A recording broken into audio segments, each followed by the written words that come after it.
Tá, pessoal, boa noite. Dando início à nossa aula, acho que a aula hoje é a aula 4, né, de compiladores. A gente segue no assunto análise léxica que a gente começou na semana passada, né. Deu um overview da análise léxica e pensando naquele modelo que a gente eu sempre vou relembrar, né, aquele nosso, hã, aquela primeira imagem, aquela primeira figura que eu apresentei para vocês do compilador, uma vista explodida de um compilador, né, os seus subitens ali, os seus módulos, considerando uma forma didática, a análise léxica é a porta de entrada do compilador, né. Então é ele, na análise léxica que a gente faz, de fato, a interpretação do código, né, a leitura e a divisão desses, dos elementos que o analisador léxico vai interpretando, ele vai identificando e vai salvando nas tabelas quando necessário. Então, nas tabelas de Tolkien, nas tabelas, palavras reservadas é uma tabela já existente, então ele compara, ele vê se aquilo que está no código é um, é um numeral, ou é um identificador, ou é um símbolo de comparação, né, um símbolo especial. Então é nessa etapa que toda essa parte é feita, né. Vocês lembram de mais alguma coisa que eu comentei na aula passada que era a atribuição do analisador léxico também?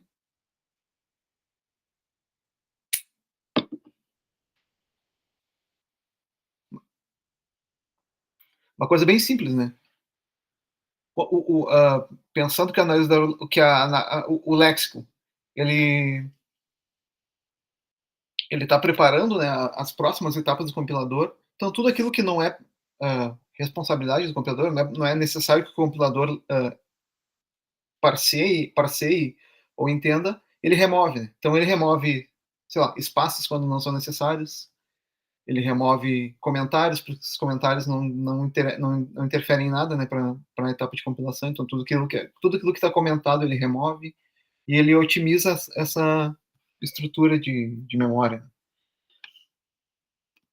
Hã, deixa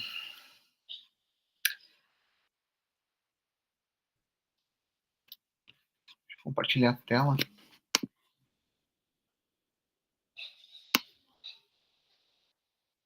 Eu quero abordar 2 temas hoje ainda, que é vocês que fizeram, hã, formais, né, há pouco tempo, vocês chegaram a ver notação BNF? Lembram de ter visto notação BNF? Uhum, legal. Eu não lembro. Não? Tá, André, então, bom, a gente vai dar Não, uma não lembro dessa parada aí também não.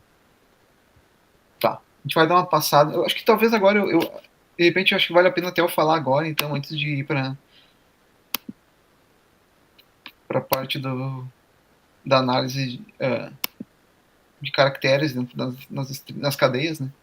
Porque acho que essa parte de BNF ela é simples e a gente já revisita um pouco, uma forma diferente, né, de representação de gramáticas. Na verdade, a BNF ela é uma maneira de descrever, uma linguagem de programação, por exemplo, né. Um formato, ela representa uma gramática. Vocês lembram que quando a gente estava ali fazendo aqueles exercícios de gramáticas de formais, revisando ali, a gente tinha uma série de elementos, né? A gramática ela era uma VTPS, né? Então ela tinha os símbolos terminais, os símbolos não terminais, as regras de produção, o símbolo inicial, né? Lembrei disso aí. Agora que tu Uhum. falou, lembrei. Legal.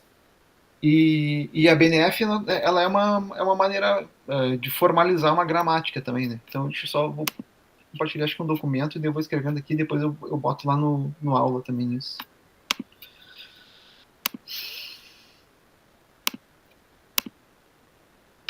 Estou compartilhando documento em branco, né? Tá indo. Vou botar isso aqui no título.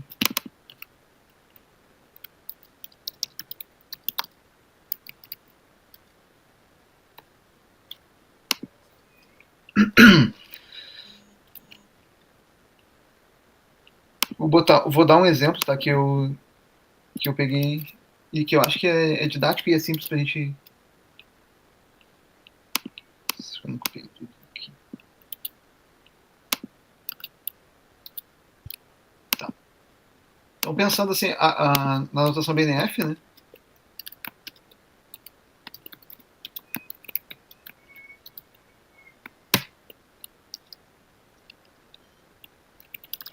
Um exemplo seria esse exemplo abaixo de notação BNF, ele representa. Aliás, não vou falar, vou perguntar se vocês, já que vocês viram recentemente, né? Então, relembrando, o que que esse exemplo aqui que eu tenho para mostrar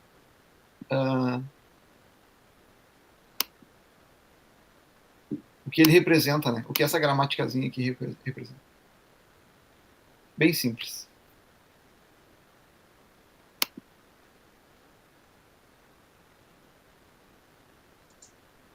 Vai, eu não faço ideia.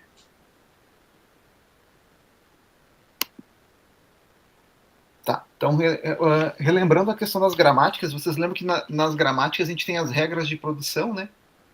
E aí, para cada regra de produção, a gente pode derivar para não terminais ou terminais. Lembram ali uma gramática a regra S, ela deriva, por exemplo, para o Azinho e o Azão que a gente fazia ali, né?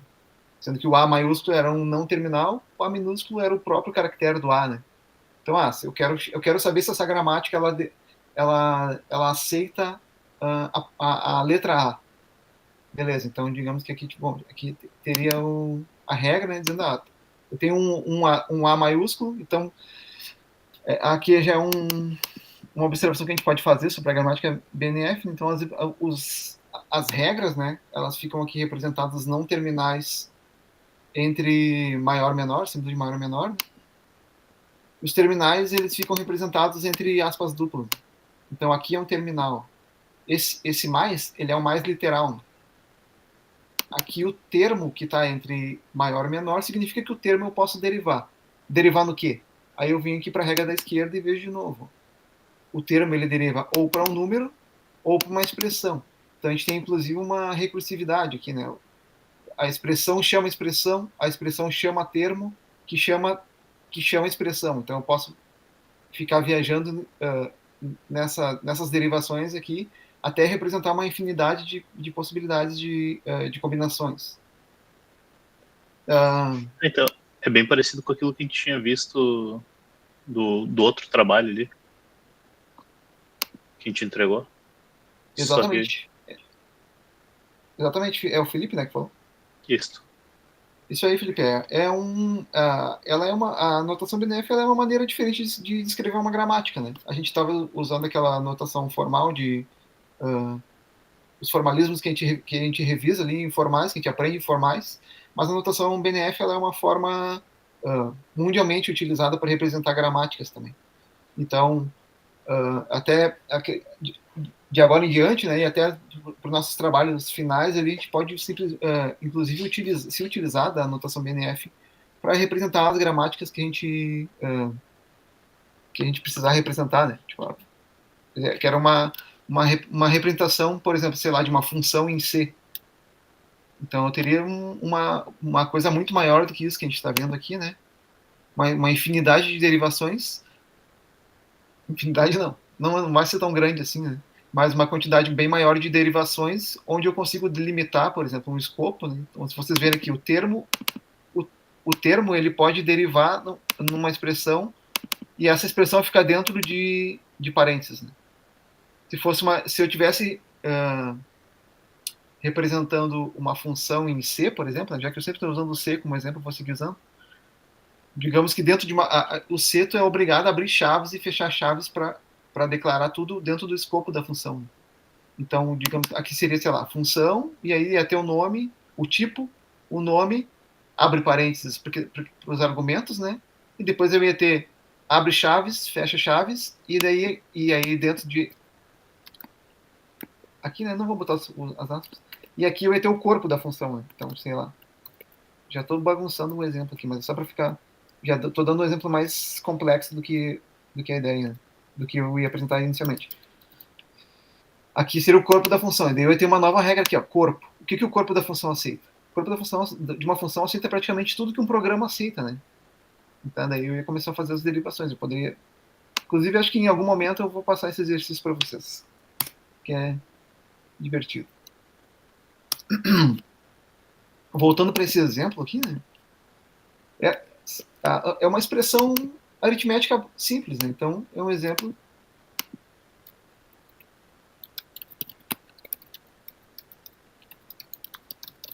Aliás, não é nem simples, eu vou chamar de simplificada. Por quê? Porque a gente nem está considerando todas as operações matemáticas básicas aqui, né? A gente não tem divisão, a gente não tem subtração, a gente não tem, sei lá, raiz quadrada, a gente não tem todas as coisas que a matemática aceita, né? Então ela é bem limitada só para fins didáticos, para a gente entender realmente a ideia da BNF. Vou dar um exemplo aqui. Vou pegar um exemplo. Aliás, vou dar um exemplo bem básico.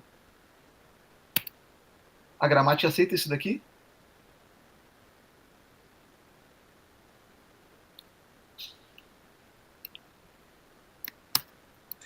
Acho que sim, né? Deriva ali em termo, depois o termo em número e o número em 1.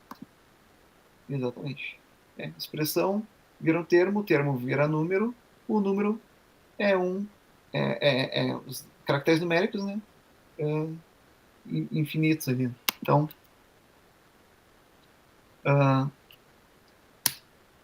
aliás, eu vou deixar aqui aceita. E esse daqui,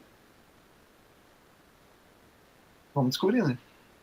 Então, a expressão, ela deriva em termo, ou termo mais, ou termo mais expressão, ou termo vezes expressão. Então, qual regra que a gente usa para essa daqui?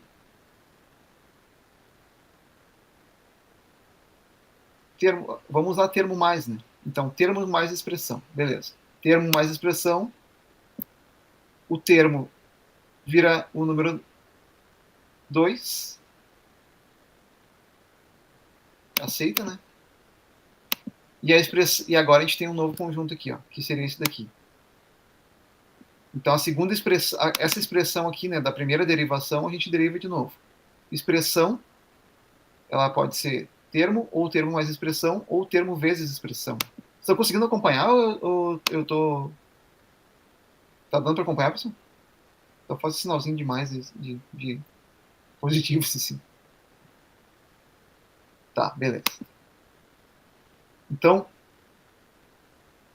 até agora a gente derivou isso daqui, né? Eu vou conseguir pintar isso daqui.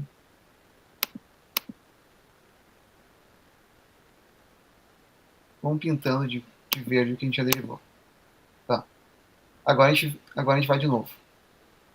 Termo mais expressão ou termo vezes expressão. Termo vezes expressão, vamos usar isso, né? Então, termo, a gente deriva em 3, em número, e o número a gente pode ir para o terminal 3. 3 vezes, né?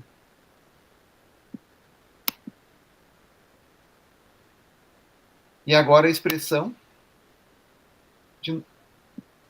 a gente tem isso daqui, a gente pode derivar para a expressão.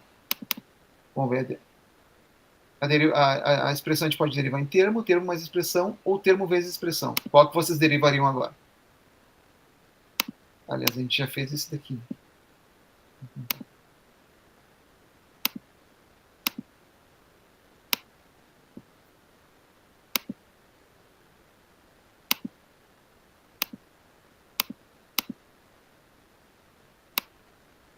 Qual regra vocês utilizariam agora? Aqui na primeira linha.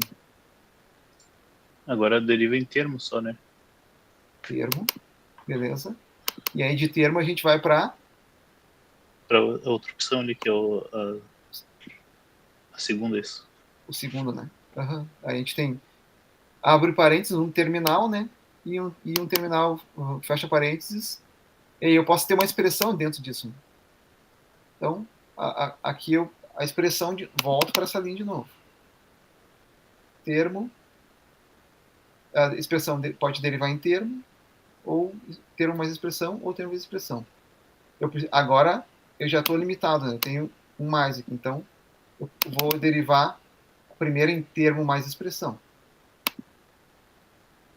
O termo eu derivo um terminal 4 e o mais já é um terminal. Né? Então, agora eu já usei isso daqui. Isso daqui também já tá derivado. E agora, a expressão de novo, né? Eu posso derivar em... Aliás, acho que eu já fiz isso. Termo mais expressão. Então, termo mais expressão, termo deriva em 4 e o mais é um terminal. Vamos botar de verde também. E aí, por fim, ficou faltando só o 5, né? Eu tenho uma expressão ainda aqui. A expressão, então eu derivo em termo. Aliás, é essa expressão aqui, desculpe. Essa expressão aqui, eu derivo em termo, derivo em número, um número terminal de 0 a 9 e 5. Então, eu posso dizer que essa expressão é aceita dentro dessa gramática. Né?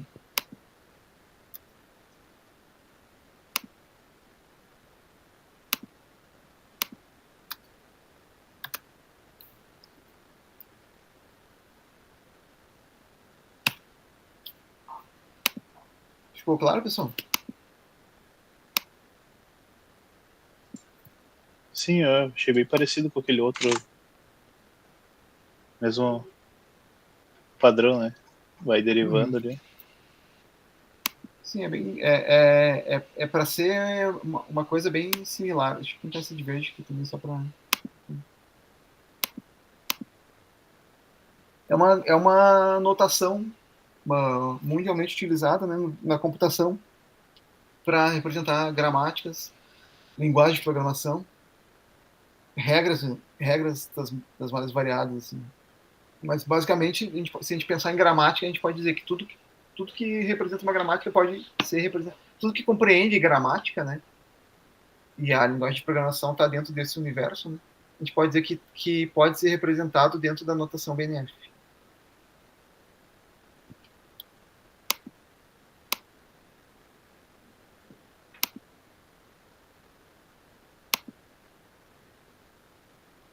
Precisa de mais um exemplo desse aqui, pessoal? Ficou claro?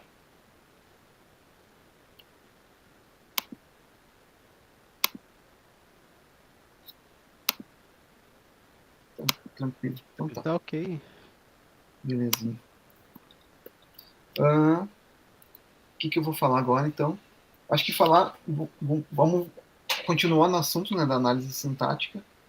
E essa questão da notação BNF, a gente vai revisitar ela constantemente ao longo da disciplina. Né? Então, bom, a partir de agora, quando eu apresentar uma gramática, um exercício, eu vou fazer uso da notação BNF para representar a gramática que eu quero que vocês, de certa forma, validem. E aí, se tiver alguma dificuldade também, vocês podem me falar. Vou até passar um exercício. Já deixei um exercício lá, só vou habilitar ele depois, de notação BNF. Nada de outro mundo, tá bem, um troço bem simplesinho.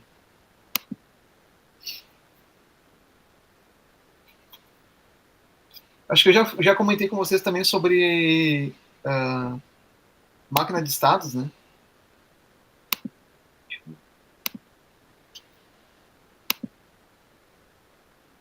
Deixa eu mudar essa tela para cá.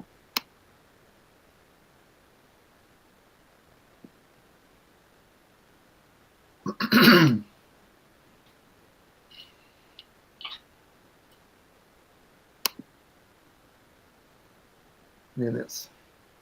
Então tá. Ó, isso na aula, aliás, na edição anterior de compiladores, eu não dei essa dica. Essa dica aqui que eu vou dar hoje, ela é um divisor de águas para te pensar em análise léxica. Né? Então, o exercício que eu vou dar hoje para vocês, ele pode ser resolvido com máquina de estados. Essa dica eu não dei também. Então, agora eu espero que vocês, eu não coloquei essa regra no enunciado, eu até posso colocar, mas se vocês conseguirem resolver ele usando uma máquina de estados, seria a forma ideal e até uma forma que vocês podem reaproveitar para exercícios posteriores. Vocês podem criar, sei lá, reaproveitar essa função ou essa lógica usando estados para te conseguir classificar um determinado token ou número, ou seja lá o que for, né? Podem reciclar esse exercício de hoje para as próximas atividades. Então, aliás, eu já vou dar até um overview. Imagina, na aula passada a gente falou sobre classificação de elementos, né? Lembra que quando a gente estava percorrendo um snippet ali, um trecho de código em Java, elementos que eram classificáveis como ID, eu substituí eles, né, naquela sequência que eu fiz ali pelos tokens que eles representariam. Então, na prática eles virariam uma entrada na tabela para serem utilizados depois pela etapa de análise sintática, análise semântica e até pela geração de código depois. Mas como que eu faço aquela classificação, né? Então, e aí que entra a ideia da máquina de estados. Estou compartilhando a tela do Paint, do JS Paint. Né? Tá. Então, acho que eu perguntei alguém de vocês já programou uma máquina de estado antes? Eu tive um breve contato já com desenvolvimento no Unity para jogo. Uhum. Acho que tu comentou, né, do Unity até na primeira ou na segunda aula. A Unity, eu não sei como é que é, tu classifica, ela já tem um template dos estados, e aí tu preenche com as transições, como é que é? Senhor, não me lembro, faz uns 3 anos que eu mexi, sei lá, um mês desenvolvendo o jogo, não foi algo que me aprofundei, mas eu tive um breve contato que era justamente para deixar a máquina em idle até o cara clicar o botão para cair as bolinhas lá daquele jogo de bingo e tudo mais. Aí, então, mas eu não me lembro exatamente como é que era feito, não. Mas é só o fato de acho que tu tem essa ideia já clarifica que tu conseguiu perceber que se usava ela, por exemplo, para ficar em idle, né? Então ela não está fazendo nada, né? Mas ela está esperando uma entrada para um estímulo para conseguir a partir daí seguir uma sequência de eventos. Uhum. Isso eu lembro. Uhum. Se usa muito no embarcado também, né? Então, por exemplo, nos sistemas embarcados, tu tem que, eventualmente, hoje, com a evolução do hardware que a gente teve, a gente já não é tão limitado de recursos, assim, né? Mas no embarcado, geralmente, os recursos são mais limitados, né? São computadores, elementos que estão rodando, sei lá, uma geladeira, num carro, né? Um relógio. Eu acabei de me lembrar também de uma outra situação, agora falando sobre isso, eu já participei de um projeto que era para descarregar imagens de uma bodycam, e o nome do equipamento que descarregava essas imagens era DocStation. Aí ele é um computador, ele tinha um Windows lá instalado, e a aplicação que a gente desenvolveu para isso, que é a chamada EasyDocking, ele ficava no looping em Windows Form, no looping esperando conexão de uma porta USB daquela DocStation com algum dispositivo. A partir do momento que tivesse isso, ele começava a ler aquele dispositivo e descarregar as imagens. Isso também se encaixa como máquina de estado, né? Sim, esse é um baita exemplo também de onde se usa muito máquina de estados, né? Em comunicação, em protocolo de comunicação. Protocolo TCP, por exemplo, ou imagina que tu tem...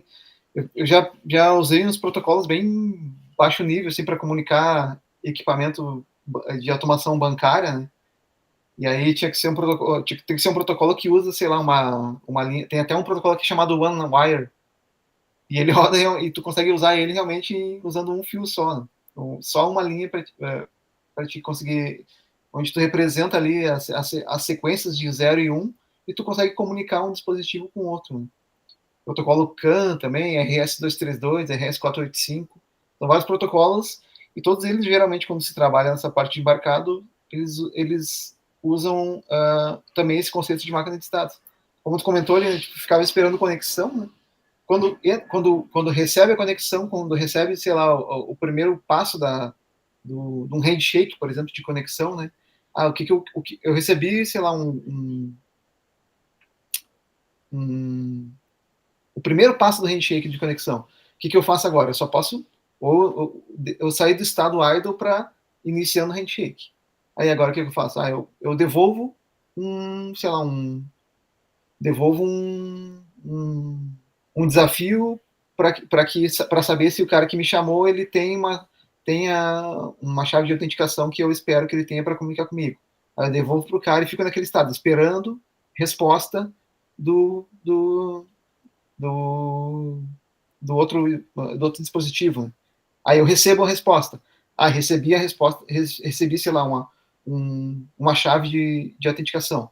Eu tenho que ver se essa chave é válida ou não. Então, eu saio do meu estado de esperando para verificando se a chave é válida.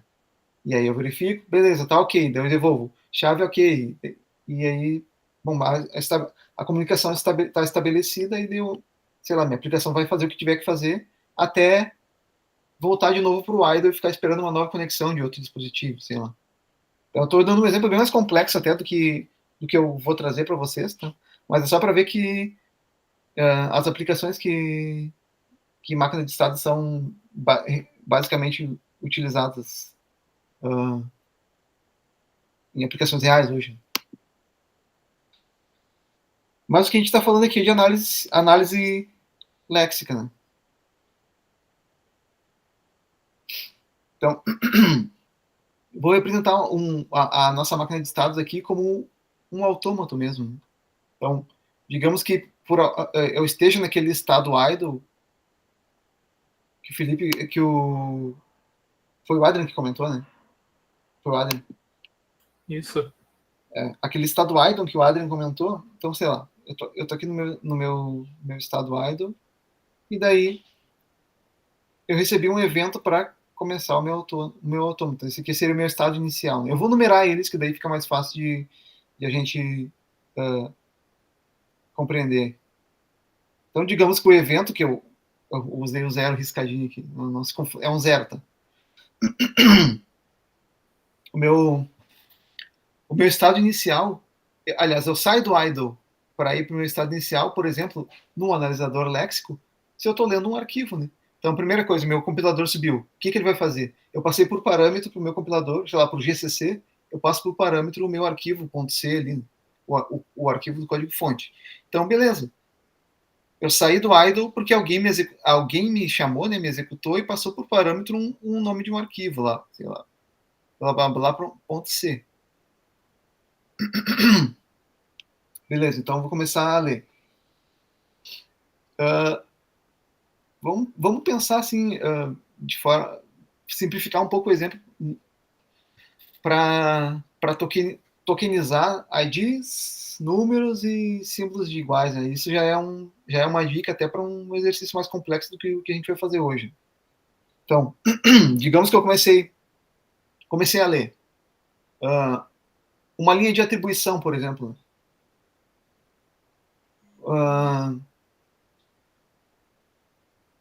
Carreguei a primeira linha ali, né, e essa linha é uma atribuição. Então, digamos que eu comecei a ler aqui o que eu quero identificar se eu tenho ou um token de ID, de declaração de variável, né, ou um tipo que é uma palavra reservada, ou um número ou uma expressão, né, como um tipo de expressão que seria válida até como a gente vê na notação VNF, ou o que mais? Um símbolo, né? Então posso ter um símbolo de atribuição ou um símbolo de fim de linha, né, que seria o ponto e vírgula. Vamos simplificar o exemplo só para ele não ficar infinito, né? Então, a primeira coisa que eu posso fazer aqui seria, bom, vou dar um skip em tudo aquilo que não faz sentido para mim, né? Então, estou lendo a linha. Se eu fizer x espaço, espaço, espaço, recebe, espaço, espaço, espaço, a mais b, ponto e vírgula. O espaço faz diferença se eu tenho 1 ou 300 espaços nessa linha? Não faz diferença nenhuma, né? Então, digamos que aqui na minha máquina eu já posso ter uma função que faz um tratamento para isso. Então, bom, ela lê o espaço não interessa para mim. Então, se for um espaço em branco, eu consumo esse espaço aqui, né, um espaço em branco, mas eu não avanço para nenhum estado. Por quê? Porque eu ainda estou lendo, né? Espaço em branco não interessa para mim. Comentário ou, sei lá, uma quebra de linha. Tem uma quebra de linha. Eu li uma linha e só tem uma quebra de linha. Beleza, eu não estou identificando nada ainda. Barra R, barra N, né? Não faz diferença. Então, eu vou ignorando. Até que, sei lá, eu comecei a ler, e aí, sei lá, às vezes quando eu estou identificando, quando eu estou programando, não sei que nome botar numa variável, eu chamo de batata, até vir na cabeça um nome. Então, vamos dizer que eu comecei a ler aqui, eu li um B agora. Então, eu saí de um estado, né? Não estou mais no estado inicial. Eu li um B. Se eu li um B, ou o que pode ser? Um número já não pode ser, né? Ele pode ser um token de operação, também não vai ser. Ele pode ser só uma declaração de variável, ou de função, ou uma palavra reservada. Vamos simplificar e chamar tudo isso de ID, né? Porque é um identificador. Depois eu classifico se ele é um identificador. Se esse identificador é uma palavra reservada, ou é uma variável, ou, sei lá, é uma referência a um outro elemento. Então, eu saí do meu estado 0 para o meu estado 1. Se eu li um B, e eu devo ter uma regra para essa sequência, né? Então, bom, se eu li um B, eu já sei que eu estou tentando ler um identificador. Vamos definir as regras, e aí eu tenho que ter as regras definidas para saber qual é o meu identificador, né? As regras também. Vou dando um passo atrás e olhando ali na notação, aquele exemplinho da notação BNF, a gente tinha as regras que definiam uma expressão aritmética, né? Da mesma forma, eu vou ter uma regra que define o meu tipo, o meu token ID.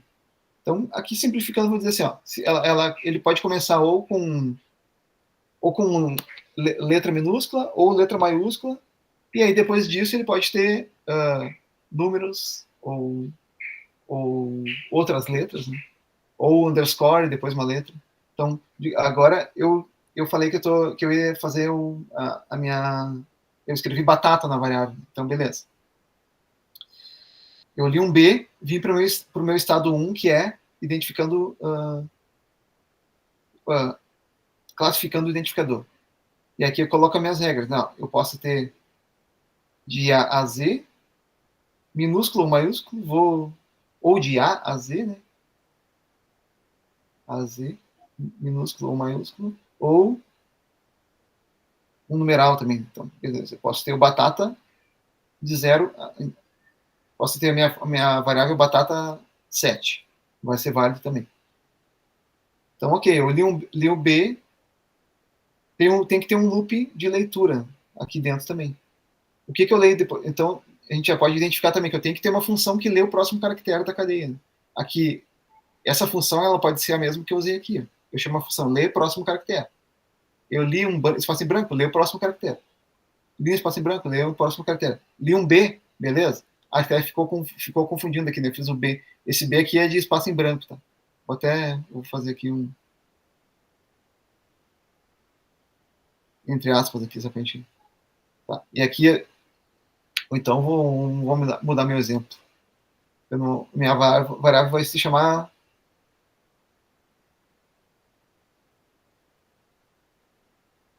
valor. Então eu li um V, eu vim para cá. E aí começa a armazenar. Lê o próximo caractere. Eu li um A. Beleza? Continuo no meu estado de identificação de token de identificação. de classificação de token de identificação. Então, tá. Vou botando aqui em cima. Um V e um A. Lê de novo. Ali um L. Ok, ainda está dentro. Li um O. Ainda estou dentro. Li um R. Ainda estou dentro. Agora eu li um espaço em branco. Também tem que dar um bypass no meu espaço em branco aqui, né? Espaço em branco não interessa para mim. Agora eu li um caractere de atribuição, um igual. Né? O igual está dentro da definição do token ou não?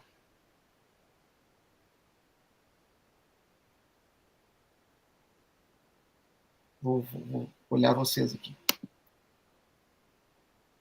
Eu tenho valor recebe, sei lá. A valor recebe 1 mais 1.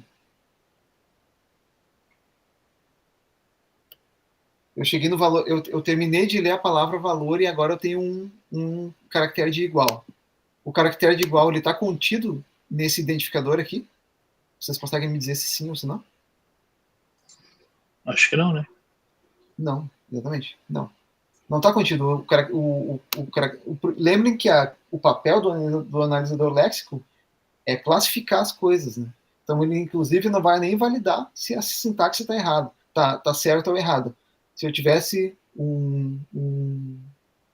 uma sequência, uma combinação errada ali, lembra que eu dei na primeira aula, acho que eu também dei um exemplo, não, sei lá, o valor recebe 2 mais. 2 mais. Ele vai identificar o 2 como um número, vai identificar o mais como um símbolo, né, de um token de operação, mas ele não vai dizer que essa linha está sintaticamente errada. Ele simplesmente vai classificar. Quem vai descobrir isso é o analisador sintático. Então, beleza. Se eu li um igual, significa que terminei de ler um identificador aqui. Então, eu posso fazer se eu estou consumindo, né, da minha linha, eu posso retroceder, então eu volto um caractere. E aí eu vou para o meu próximo estado. Ó. Eu consegui classificar um identificador completo. Ele se chama valor. Então, vou botar só para ficar mais organizado aqui, eu vou botar um passo 1.1, porque é um subpasso desse cara aqui, né? Aqui eu estava no passo de identificação de classificação de identificador. Então, beleza. Eu tenho consegui identificar que eu tenho um token do tipo ID.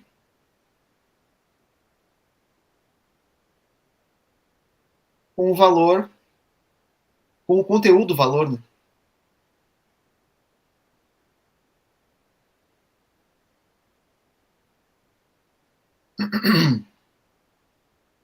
E aí eu acho que eu posso até colocar um outro loop aqui que represente aquele retorno, né? Então, tipo, um hatch. Um hatch não é de retorno de função, é um retorna um caractere lido. Então, quando eu li o igual, não é atribuição desse passo aqui identificar um símbolo de atribuição. Ele só estava classificando um token de identificação.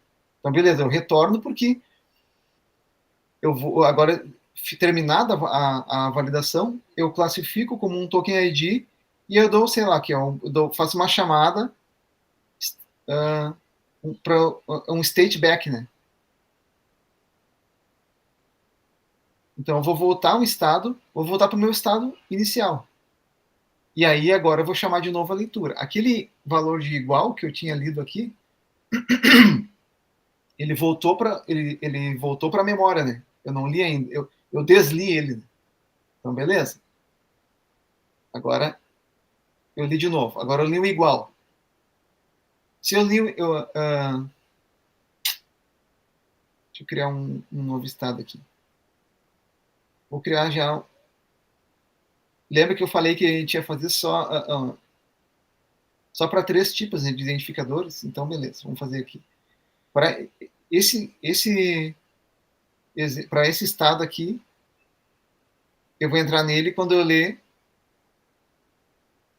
um caractere. Né? Entendo aqui como A, Z minúsculo ou maiúsculo. Tá?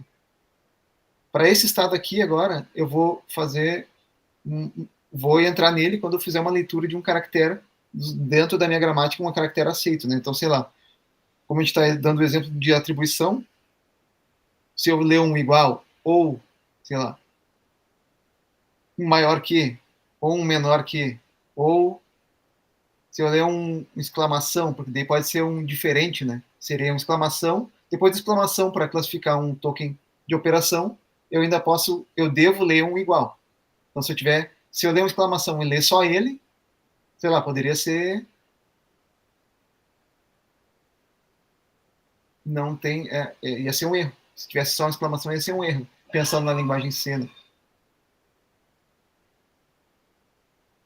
Não, ele pode ser uma negação, né? Negação. Pode ser uma negação. Então, se tiver uma exclamação antes da palavra.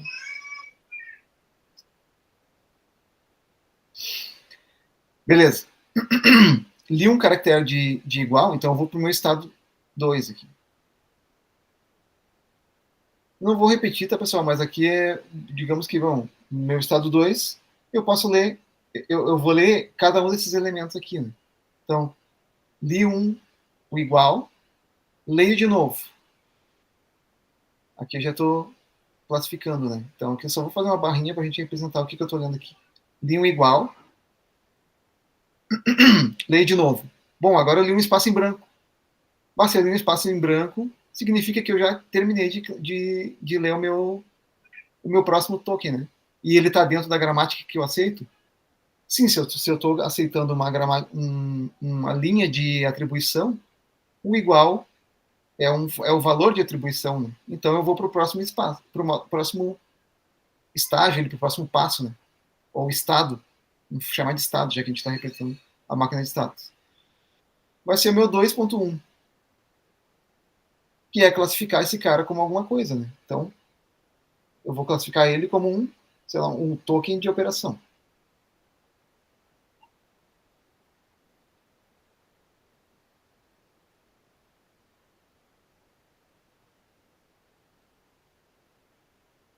E aí, eu dou o meu state back de novo. O mesmo state back ali de cima, né? Eu volto para o meu estado inicial de novo.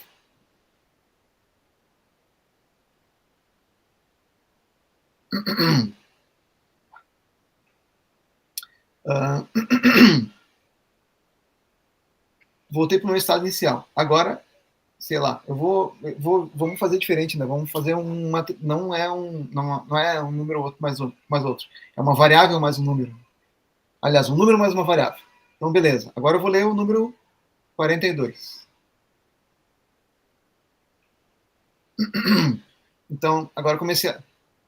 Eu não fiz aqui a sequência, né? Aqui vai ser de 0. Se eu ler de 0 a 9, eu vou para esse estado aqui. Então, beleza. Eu espero que vocês estejam conseguindo acompanhar e mais do que isso, tá? Pensem como que vocês fariam isso de forma programática, tá? Como que vocês fariam isso? Fariam uma função? Fariam um comando de seleção, né? Ou dividiriam em classes, não sei que tipo quais linguagens que vocês programam, né? Mas é sempre bom vocês irem pensando já em como aplicar isso. Né? Então, digamos que agora eu li o número 42 aqui, né? Então, aliás, li o número 4. O 4 eu vou pro passo de classificação de identificador? Não. Ele pode começar com com letras maiúsculas ou minúsculas, ou com underscore, mas vamos deixar isso por fora. Eu vou para o passo 2? Não, o passo 2 é para a identificação de token de tokens de operação, né? Então, ou uma atribuição, ou uma comparação entre dois elementos. Então, não é também. Faltou até o mais aqui, que é o que eu vou usar depois. De um 4. Então agora tem um novo estado. Então eu vou ter o estado 3. No meu estado 3, é o meu estado de identificação de valores numéricos. Né? Então, beleza. Li o 4, lê o próximo caractere. O que eu estou lendo? O que eu li? Li um 2. Beleza? Aliás, vou até começar a montar aqui já. Li um 4 e li um 2. Beleza, li o próximo espaço, li o próximo elemento. Agora não é um espaço, né? Eu deixei tudo grudado ali. Eu li um mais. O símbolo de mais, né? Símbolo de adição, que está aqui. O que eu faço? Lembro que aqui nesse primeiro passo eu tinha mencionado que a gente tinha uma função de retorna, devolve, né, o caractere lido. Então eu vou usar ele aqui também. Devolve o caractere lido, porque não faz mais parte do token que eu estou identificando. Então eu li o 42. O 42 é uma sequência válida para número? É, né? Então beleza. Eu vou para o meu passo de classificação de número aqui. Eu tenho também um 3.1. Poderia ter dado nome para esses passos, para esses estados também. Né? Estou numerando só para mostrar para representar que esse aqui seria uma sub-rotina dessa daqui. Então aqui eu classifico o meu token número.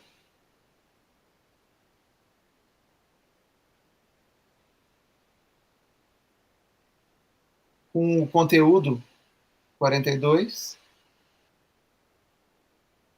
e dou um state back.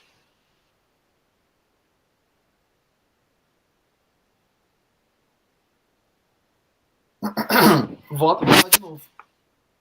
Vocês lembram qual que era a linha que eu estava... Vou botar aqui.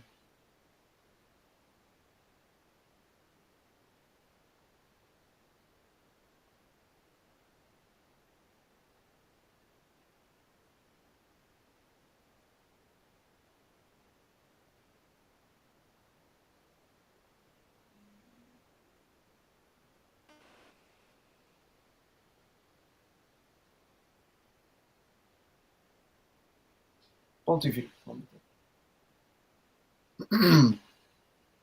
Então, a linha que eu estou lendo, ela tem isso daqui. O valor recebe 42 mais num ponto e vírgula.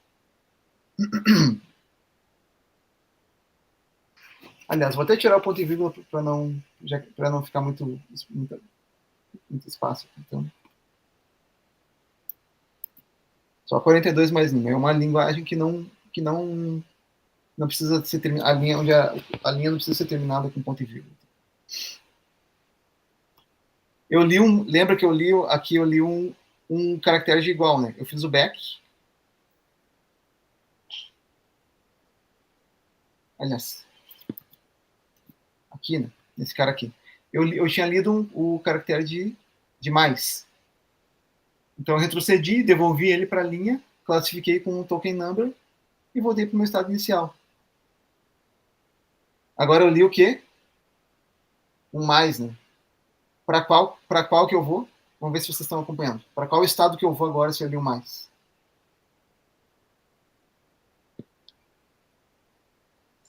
Pro 2? 2. Isso aí. Estava procurando aí o 2. Isso, é o 2. É o do meio aqui. Então, beleza. Ó. Li um mais, vou para o estado 2. Li um espaço, beleza, já terminei de ler. E aí eu vou classificar como um token operador. Um outro token lá.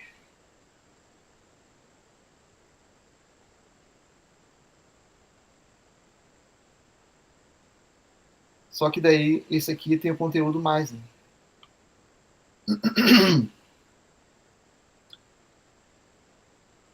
Faço meu state pack e volto para o meu estado inicial de novo. E agora, o que eu li? Li um espaço em branco e ignoro, né? E aí li um N. Para qual estado eu vou? O N vai pro 1, né? Isso aí. Li o estado N, vou para o 1. E aí eu começo a ler aqui, ó. Até vou só dividir aqui.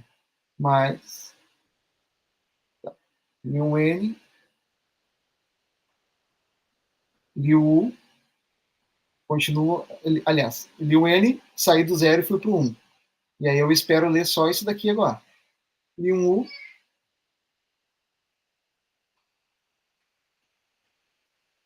li um M, e aí li uma quebra de linha. Né? Beleza, acabou minha linha.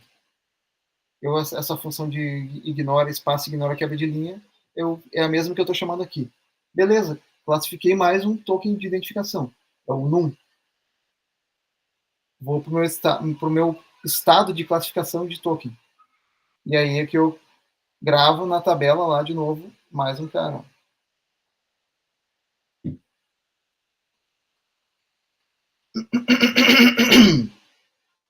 Token ID com conteúdo num. Ups.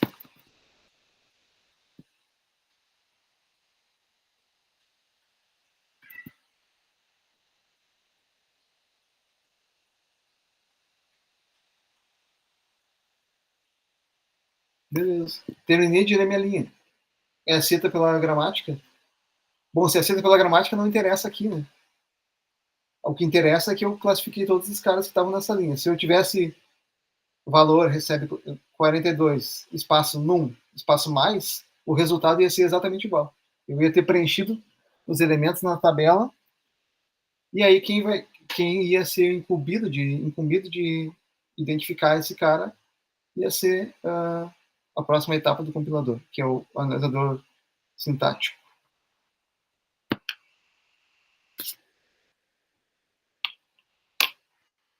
Deu para entender mais ou menos, pessoal, como que... Assim, eu dei um exemplo bem didático, assim, de como funcionaria essa máquina de estados que classifica, né?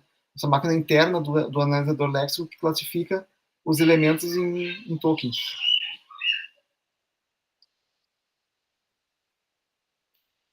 Acho que agora eu vou habilitar o exercício lá que eu tinha botado.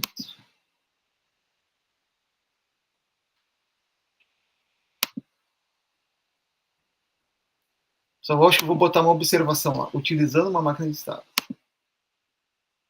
Aliás, eu não vou deixar essa observação, tá? Eu vou desafiar vocês, se vocês não conseguirem fazer usando máquina de estados, daí faço. Só botei uma regra ali que é não usar regex.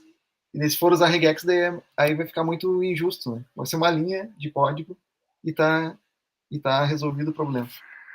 Então, onde é que está a definição do exercício?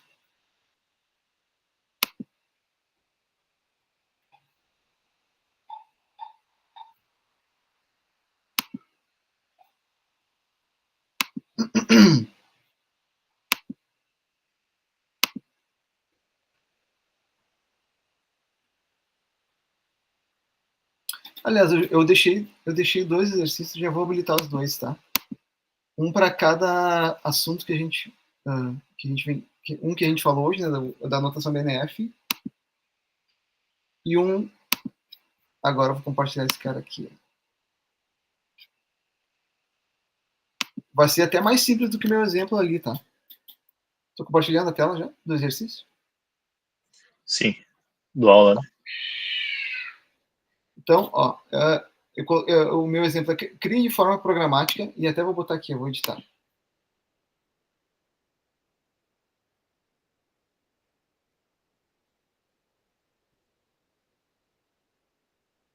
Aqui.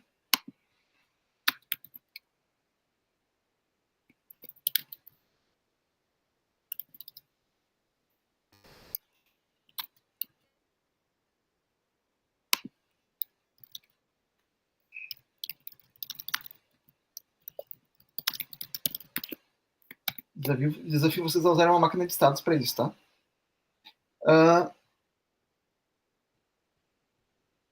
Um validador de nome de token.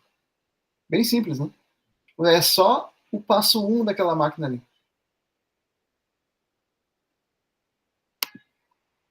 É só esse passo, é basicamente esse passo aqui. Então, vocês vão ler, poderiam até, sei lá, ler uma linha, né? E aí classificar se esse cara é um ID, é um token ID válido ou não.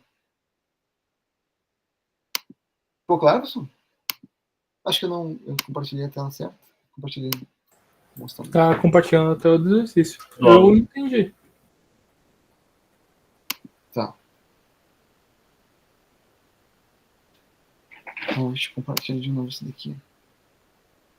Vai ser basicamente essa etapa aqui. Vocês não precisam nem validar, gerar tokens. Aliás, se vocês quiserem, aí fica o desafio a fazer mais do que o exercício tendo.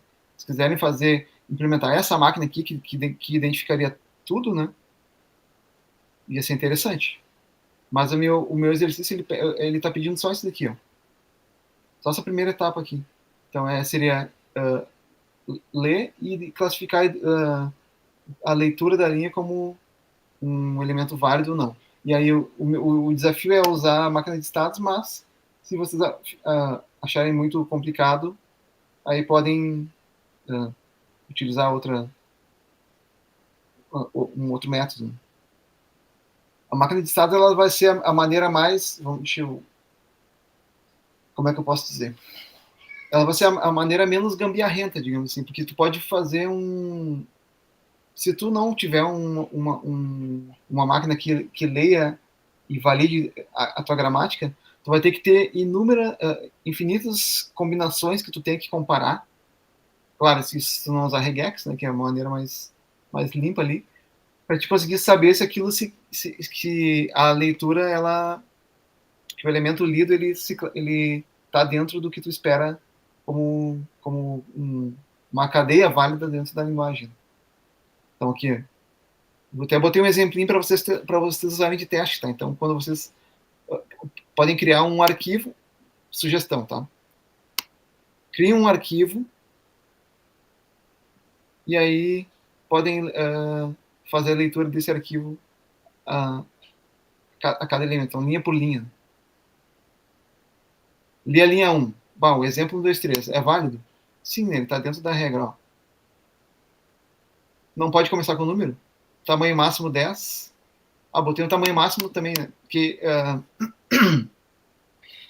lembro que a gente tinha o tamanho da cadeia, eventualmente naquelas regras. Não lembro se no exercício de gramática eu passei algum para vocês que tinha um tamanho limitado de cadeia.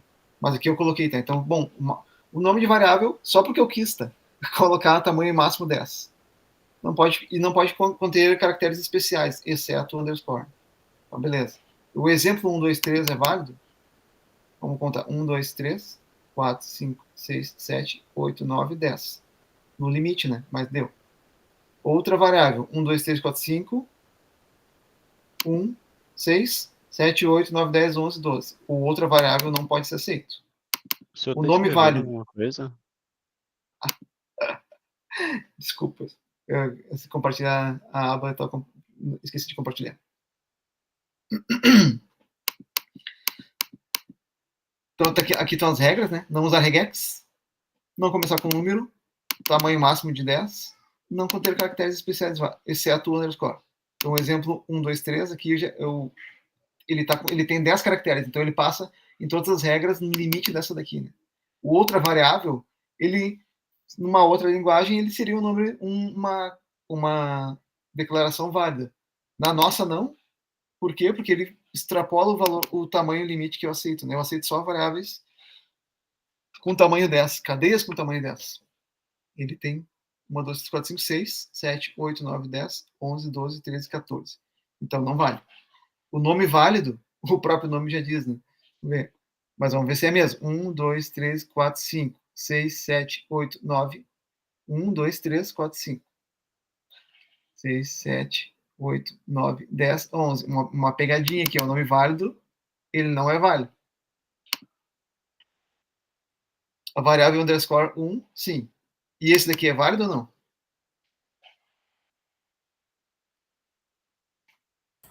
Não, porque começa com número.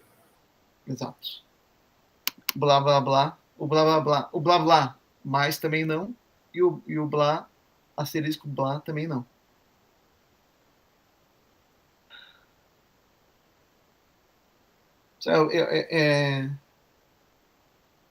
É um básico antes da gente entrar numa forma mais profissional, assim, profissional não, mais sofisticada de fazer uma análise léxica, né? Mas eu acho que é sempre importante a gente entender os fundamentos para depois a gente conseguir utilizar ferramentas ou utilizar processos que acelerem, né, as etapas. Então, para a gente saber o que está acontecendo por baixo dos panos, né? Agora, vocês já sabem que, por exemplo, a análise léxica ela pode ser feita de fato lendo caractere por caractere, desse modo como a gente viu aqui, né?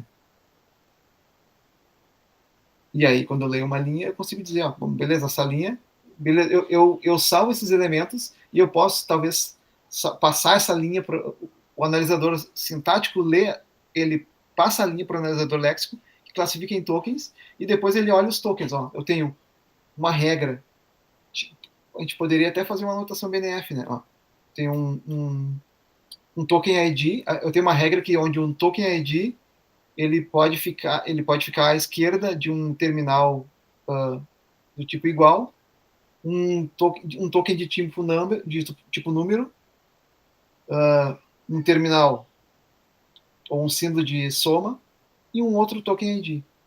Beleza, então isso é sintaticamente válido.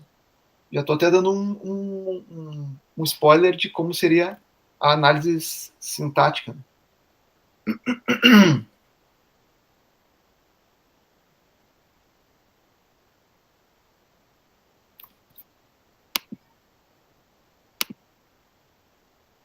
Professor, tem alguma restrição de linguagem de como fazer o exercício? Não, pode fazer com a linguagem que tu sentir mais à vontade. Tá. No caso, o C Sharp ele gera uma solution, né? Um conjunto de arquivos ali. Eu subiria ele zipado para ti ou só o program, só o arquivo que tem o código? Pode ser só o código mesmo. Só o código e talvez na aula. Assim, eu deixei. Vocês podem começar hoje, tá? Mas eu deixei o prazo de entrega para terça que vem, né? Quase. Eu posso até aumentar para quarta antes da aula, se precisar, mas acho que não sei se vai fazer muita diferença. Eu botei para terça meia-noite. Para a gente já chegar na aula que vem com o exercício feito, né? E daí a gente avaliar as soluções de vocês. Daí eu vou pedir que vocês não sejam inibidos e compartilhem o código, né? Não interessa, não interessa se é um código feio, se é um código gambiarrento. Gambiarrento por gambiarrento, o GCC também é muito gambiarrento. Então, não tenho vergonha de expor a lógica de vocês, tá? Daí eu sugiro que vocês utilizem daí o restante da aula de hoje para fazer e na próxima aula a gente avalia o que vocês acham. Pode ser. Tá, e tem mais um outro exercíciozinho que eu botei, tá? Eu tô botando assim valendo pontuações bem singelas, porque eu acho que a ideia são exercícios simples, né? E a ideia assim é a gente ir conseguindo sempre ter alguma atividade prática nas aulas para a gente ir exercitando aquilo que a gente vem aprendendo, né? Então,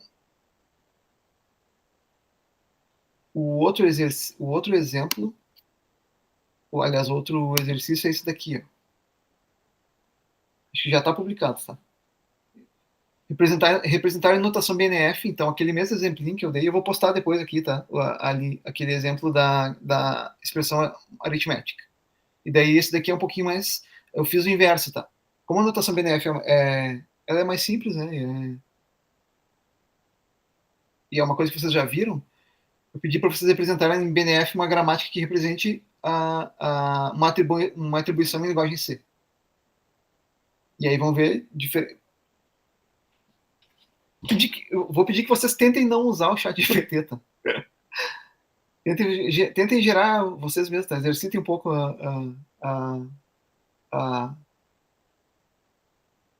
a lógica para tentar chegar chegar na notação BNF da atribuição de C. Então, até posso dar um exemplo aí também, né, de como que é, mas acho que todos vocês já viram C, né, ao longo do curso.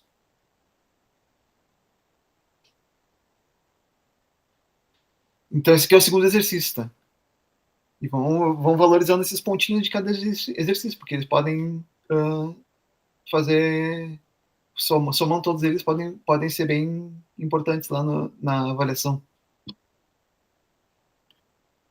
Pode ser, talvez seja um ponto extra ou não. Você não define se vai ser um ponto extra. Inclusive, até eu vou revisitar ali as nossas datas também, para ver a data da nossa prova, tá? E aí eu vou conversar com a coordenação para ver se a gente vai fazer prova presencial. Eu acredito que sim, tá? Semestre passado teve a colher de chá que teve... foi bem durante a enchente, a época da enchente, que a gente teve as avaliações. Né? Então a gente acabou fazendo as avaliações de forma online, mas eu acho que nesse semestre vai ter que ser presencial. Então vai ser uma provinha física mesmo. Daí já se preparem, tá? Estudem. A gente faz uma revisãozinha também. Especial para AS, né? Também.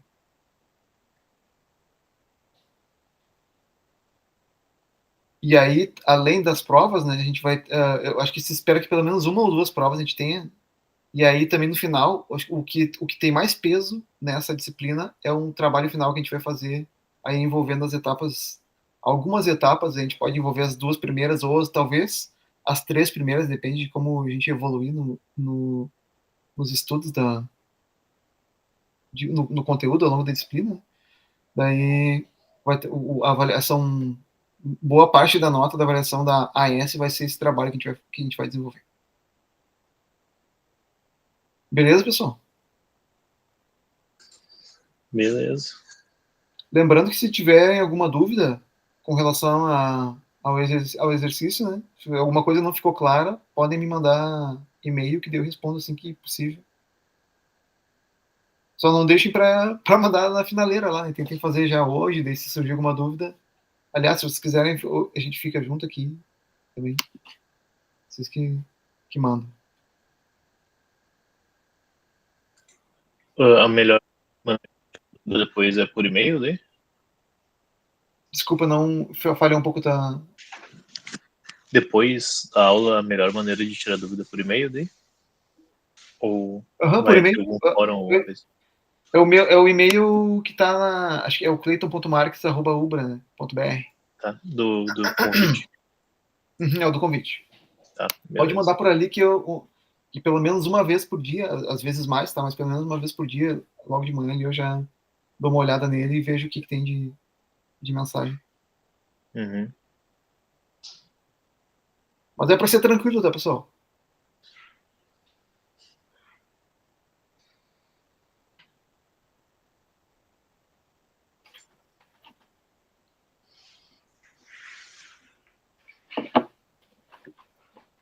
Beleza? Beleza. Então tá. E aí eu desafio vocês a usarem pelo menos um pouco de lógica aquela questão da máquina de status, né, para fazer uma coisa mais... uma leitura mais sofisticada, em especial porque a gente pode ter um ou mais trabalhos e vocês podem ir complementando, né? Vão fazendo... Bom, eu já tenho uma função que faz identificação de tokens classificação de tokens de tokens identificadores. Beleza? Então só vou usar ela, né? Agora, se vocês fizerem, por exemplo, uma função que não... que seja específica para essa regra, só para ficar dentro das regrinhas que eu coloquei ali, né? Quanto mais modularizado vocês fizerem essa função, maior a chance de vocês reaproveitarem ela nos trabalhos posteriores, tá? Por isso que é melhor começar... A minha sugestão já é de começar já usando a máquina de estados, porque daí vocês vão dominando o assunto e vamos fazendo do melhor jeito possível. Beleza. Beleza? Tá bom. Acho que eu vou parar a apresentação. E eu vou parar a gravação também.